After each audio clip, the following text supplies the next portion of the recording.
दरम्यान सातारा पाठोपाठ पुण्यातही छापेमारी करण्यात आली। आयकर विभागानं रघुनाथ राजे नाईक निंबाळकर यांच्या पुण्यातील घरावर छापेमारी केलेली आहे। पुण्यातील प्रभात रोड येथे एका इमारतीत छापेमारी करण्यात आली आहे। माजी सभापती रामराजे निंबाळकर यांचे चुलत बंधू संजीवराजे नाईक निंबाळकर आणि रघुनाथ राजे नाईक निंबाळकर यांच्या सातारा येथील घरावर इन्कम टॅक्स विभागानं छापेमारी केलेली आहे।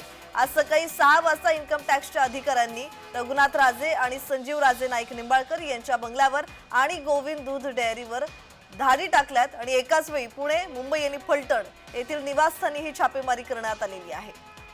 दरम्यान विविध ठिकाणचे आर्थिक व्यवहार याबाबत चौकशी सुरू आहे। अधिकारी यांच्याकडून ही चौकशी सुरू आहे आणि या संदर्भात अधिकची माहिती देत आहेत आमचे प्रतिनिधी रोहन कदम। रोहन, सातारा पाठोपाठ आता पुण्यातही छापेमारी करण्यात येते। कसा पोलीस बंदोबस्त तैनात करण्यात आलेला आहे आणि दुसरीकडे कार्यकर्ते सुद्धा आक्रमक झालेले पाहायला मिळतात।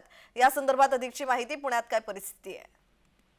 प्रज्ञा, खरं पाहायला गेलं तर गोविंद दूध संघ जो आहे तो पश्चिम महाराष्ट्रातील एक मोठा दूध संघ मानला जातो। फलटणमध्ये गोविंदची डेअरी आहे आणि याचे सगळे सर्व असणारे रघुनाथराजे निंबाळकर आणि संजीवराजे निंबाळकर हे दोघे जण आहेत आणि यांच्या ज्या प्रॉपर्टीज आहेत, मग त्या पुणे असेल, मुंबई असेल किंवा फलटण असेल, या ठिकाणी मोठ्या प्रमाणामध्ये आज पहाटे 5 वाजल्यापासून इन्कम टॅक्सने जे आहे ते धाड टाकायला सुरुवात केलं चित्र पाहायला मिळतंय आणि इन्कम टॅक्सच्या अधिकाऱ्यांनी आज सकाळी एकाच वेळी या तिन्ही ठिकाणी जे आहे ते धाडी टाकलेले आहेत। पुण्यामध्ये देखील जवळपास 20 ते 22 इन्कम टॅक्सचे अधिकारी गाड्यांमधून पहाटे आले आणि या सगळ्यावरती ताबा त्यांनी मिळवला आणि तिथं कागदपत्रांची पडताळणी किंवा इतर काही मालमत्ता, तत्सम मालमत्ता सापडते का याची पाहणी जी आहे ती पुण्यातील प्रभात रोडल्या लेन नंबर 13 मध्ये असणाऱ्या संजीवराजे निंबाळकर यांच्या निवासस्थानी पोहोचलेली पाहायला मिळत होती आणि त्याचवेळी फलटणमध्ये देखील अशाच प्रकारची धाड आणि मुंबईतील निवासस्थानी देखील अशाच प्रकारची धाड जी आहे ती इन्कम टॅक्सच्या अधिकाऱ्यांनी टाकलेली आहे। सगळ्यात महत्त्वाचं म्हणजे याला काही राजकीय रंग आहे का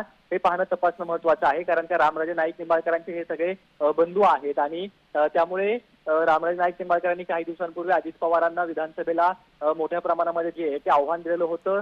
काहीची फारकत जी आहे ती घेतलेली पाहायला मिळत होती आणि त्यानंतर आता संजीवराजे कुठेतरी अजित पवारांच्या सोबत येतील असं चित्र असतानाच संजीवराजेंच्या घरावरती आणि रघुनाथराजेंच्या घरावरती जी आहे ती ही संपूर्ण धाड पडलेली पाहायला मिळते। त्यामुळे एकंदर या सगळ्या बाबतीमध्ये नेमकं आता आगामी काळामध्ये इन्कम टॅक्सच्या धाडीतून काय साध्य होतंय आणि इन्कम टॅक्सच्या धाड पडल्यानंतर सगळ्या फलटण तालुक्यातील आणि सातारा जिल्ह्यातील राजकीय समीकरणांवरती नेमकी काय फरक पडतोय हे पाहणं महत्त्वाचं असेल। जी जी जी जी धन्यवाद रोहन, तुम्ही दिलेल्या माहितीसाठी।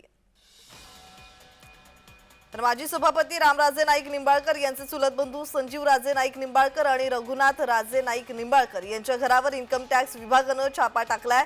आज सकाळी 6 वाजल्यापासून इन्कम टॅक्स विभागाकडून ही छापेमारी कारवाई सुरू आहे। संजीवराजे नाईक निंबाळकर यांच्या सातारा, मुंबई आणि पुण्याच्या घरात सुद्धा इन्कम टॅक्सचं पथक पोहोचलंय। पुण्याच्या प्रभात रोडवर संजीवराजे नाईक निंबाळकर यांचं घर आहे आणि काही कागदपत्रांची तपासणी सध्या सुरू आहे।